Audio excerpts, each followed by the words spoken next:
I gave him the night off, so it's true. That's a true statement, by the way. He's actually walking to his car, so he needs a night off. So. Dave, you want to start? Work the last 20 games. Is it right? I want to just the moment in the second quarter, or moments when it started to come together for you. What was what kind of let you know that you were back in rhythm? Because obviously, first trip to the foul line, it didn't look like the AD we're used to seeing. Yeah. It was actually like in the first quarter, the first maybe like 30 seconds to a minute. I was kind of just testing the water. Even though I've been playing pickup and things, like you can control that pace. In real game, you can't. If they're flying down the floor, you got to sprint back, or if your team is running, you have to run as well. So that was kind of the ultimate test for me. And then just seeing if something flare up, do I feel any pain, whatever. And after that, maybe first minute and a half, when I didn't feel anything, I just wanted to start playing and felt really comfortable. And then just seeing the ball go through the second free throw attempt, just get back in the rhythm and just start playing and just trying to do the little things to kind of get myself going. There was a moment at the end of the third quarter, Spurs get called for a flagrant foul. The entire arena, had their breath taken away. Yeah. Darvin said he almost fainted. Yeah. Did you have your health flash before your eyes? No. I was fine. It didn't bother me at all. All the guys was coming to me like, "You okay?" And I was like, "Man, was it that bad?" I see it, and then it's like, "Yeah, it's bad." And it's funny because we kind of did the same thing with Dennis, and I think Miami when he broke his ankle. But fine, foot is fine, ankle's fine. Body feels good. AD, that relationship with you and LeBron, I think we saw, and Darvin mentioned timing issue, and I think we saw one lob where it didn't quite connect. But, overall, how do you feel like that was kind of guiding you back to finding rhythm in the court, and where are the areas that you think you two can kind of clean it up in the two-man game? Yeah, just getting more reps. We had a good flow going before I went out. And then until maybe I think the last probably 7-8 minutes of the game, I came back in, I think the 5-minute mark, we were able to kind of get some cohesiveness together. We didn't really play that much together, to start the game in the first half. So, we have a really good connection. And it's just, about me getting the rhythm back, on two of those passes, back to Bron. So the outlet and then the lob over the top.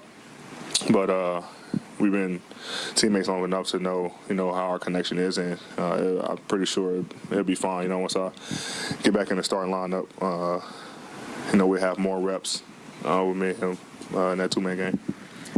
Eddie, what did you know about Rui's game when you played against him, and what do you think he can bring for this team? He was able to do it all. Anytime I played against him in Washington, he made an impact on the game on both ends of the floor. And tonight we tried to feature him, in a lot of post-ups, knowing that he can do it all. Really good mid-range shooter, get to the basket.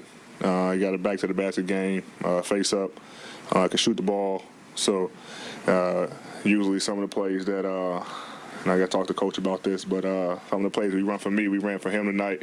He's like, "AD, you go in the corner." I'm like, "Oh, okay,"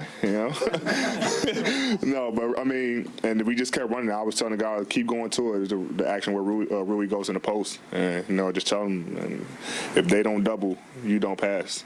You go to work. So he got going, made a turnaround, then got fouled. So I think he can really, really help us on both ends of the floor. Obviously, him getting acclimated with the team is going to take time, but tonight it looked like he fit in. He was able to fit in really well. AD, after that first stretch when you were out, this team beat Sacramento, it beat Memphis, obviously the win at Portland. What's the confidence level as you guys are getting whole right now, especially considering kind of the 5-game trip? Yeah, our confidence is always high. It's just about us, going out and doing the things we need to do. No matter who we're playing, we feel like we can beat any team. And a lot of teams that's in the top of the West or top of the East, top teams we've either beaten or in really close games. So, this team is a resilient team, and, they've shown that over the past, 2, 3, 4, 5 weeks, whatever, winning games against big teams. So we always have our swag, we always have our confidence, and, it's about us just going on the floor and showing that. Hey, D, good to see you back. Thank you. It's fluid, but Darvin was saying that for the foreseeable future, maybe for the next week or so, that you would be on a minutes restriction off the bench. How did you adjust to that tonight, and how to do that moving forward? It was definitely, new for me since I've been playing. I told him, I said the last time I came off the bench was the 2012 Olympics.